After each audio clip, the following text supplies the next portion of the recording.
Hi friends, Selvendran YouTube channel என்ன பார்க்க போகிறோம்னா வாழை இலையோட சிறப்பம்சங்கள் என்னென்னு பார்க்க போகிறோம். இப்போ நம்ம வாழை இலை நார்மலாக பயன்படுத்துகிற சாப்பிட எத்தனை பயன்படுத்துகிறோம். வாழை இலையில் என்னென்ன இப்போ ஸ்பெசிஃபிக் இருக்குன்றது பார்க்கலாம் ஃப்ரெண்ட்ஸ்.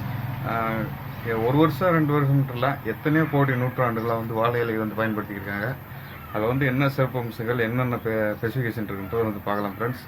வாழையில் முதல் ஸ்பெசிஃபிகேஷன் என்னன்னா,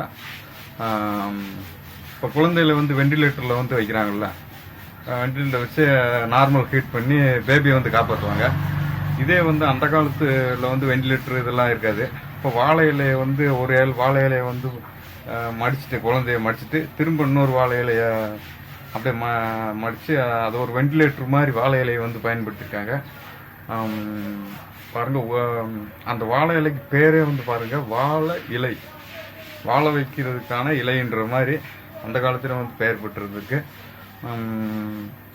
அப்புறம் அடுத்து இப்போ நம்ம காதில் இப்போ வலி ஏற்படும்ல, காது வலிக்குது அப்போ வாழை இலை சாரை இப்படி புழிஞ்சு இப்படி ஊற்றுனுட்டா அதை காது வலி ஒரு 2 மணி நேரம் 3 மணி நேரத்தில் சரியான்ற மாதிரி சொல்லுவாங்க. அந்த ஒரு ஸ்பெசிஃபிகேஷனு. அப்புறம் வாழைச்சாறில் எவ்வளோ மூலிகைகள் இருக்குன்றாங்க. அதை சொல்லிக்கிட்டே போகலாம். வாழை இலை இப்போதைக்கு நம்ம பார்க்குறது குழந்தைகளில் உயிரை அந்த காலத்தில் காப்பாற்றினது. இப்போ இருக்கிற செய்முறை வீட்டுக்கெல்லாம் வாழை இலை அப்புறம் பிளாஸ்டிக்கில் வந்துருச்சு. வாழை இலை அதிகமாக பயன்படுத்த ஆரம்பித்தாங்கன்னா நல்லாயிருக்கும். செல்வேந்திரன் யூடியூப் சேனல் லைக் பண்ணுங்கள், ஷேர் பண்ணுங்கள், சப்ஸ்கிரைப் பண்ணுங்கள். Thank you friends.